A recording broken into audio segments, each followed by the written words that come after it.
fname. Fname to set the file path in your computer.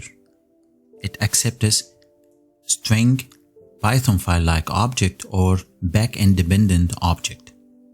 For string, you might specify the file path in your computer, and of course, it depends on your operating system, plus the target file name. You may also attach the file name with an extension. File extension determines the file format, and it has to match the active backend.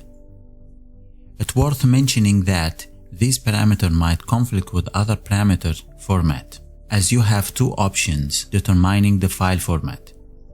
Number 1, throw out file name extension in fname parameter, or number 2, the format parameter. In case of format is not set and fname has no extension as well, then the file will be saved with rc parameter savefig.format, and its default value is png. For Python file-like object, one of the popular example is io.BytesIO. Simply, it's a virtual file sitting in your memory so you can work with the data temporarily before deciding to dump it or save it in your computer. For backend-dependent object, and one of its example is PDF pages, as we will see in our code examples. It's part of Matplotlib PDF backend to save charts to multiple page PDF file.